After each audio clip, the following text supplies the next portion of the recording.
Our semi-automatic precision sharpener can take both 1¼ and 1½ wide band blades. For our Linn lumber mills, the blade first must be turned inside out, but on mills with blade direction the same as wood miser, put the blade on as is. Place the blade on the support arms and fit it in between the two holding bars and lightly tighten the tensioning knob. Since this sharpener index is off the tooth that will grind next, it isn't affected by irregular tooth spacing. 3/4, 7/8, and 1-inch tooth space are all easily handled, often with no additional adjustment. An easily accessible set screw adjusts the tooth position in relation to the grinding wheel. It's best to set the sharpener so that it just lightly grinds the tooth face. This sharpener can also be made to grind the top of the tooth by changing the grinding wheel and readjusting the settings. The TS200 tooth set accepts blades from 1 to 2 inches in width. To use this set, the blade is positioned so that the tooth is in line with the dial indicator stem. Then, the two long handles are squeezed together and the dial shows the existing amount of set. We're setting to 30 thousandths here.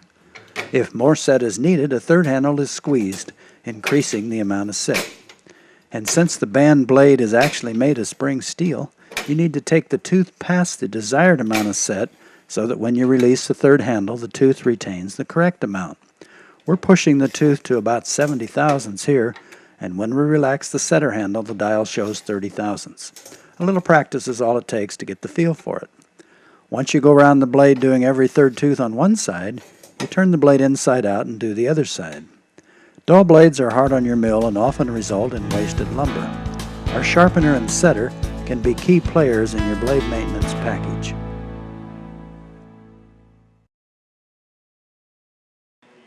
After unpacking your sharpener, you need to bolt on this handle by sticking a bolt through the inside and screwing it on, and then attaching this plastic guard with 2 screws, one here and one inside.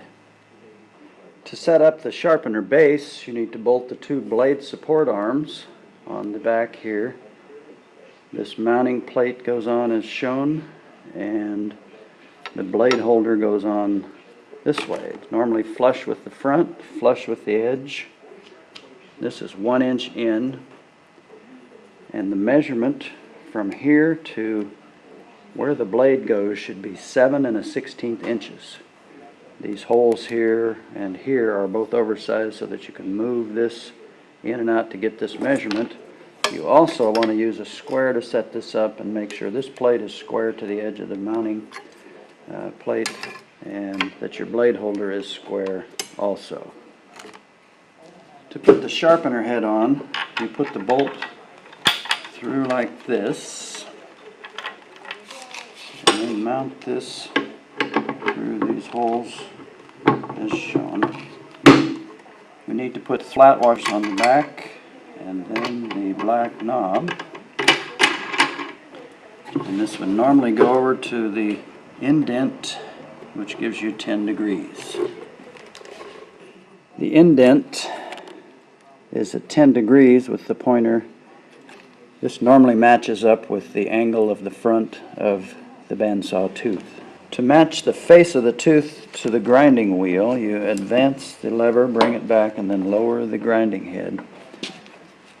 And you want it to just kiss the face of the tooth. In this case, the blade is too far that way. So we screw this in to limit the advance and try it again. A little bit more. There, it just touches, so then we lock the nut and set the depth of the grinder with this knob here. You want it to just come down, barely touch the bottom of the gullet.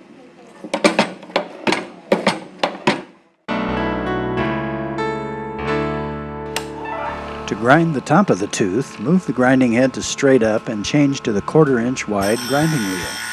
Place the dressing stone on the back angle of the tooth and reshape the grinding wheel. Next, readjust the position of the blade and the depth of the grinding head so that the stone just lightly touches the top of the tooth.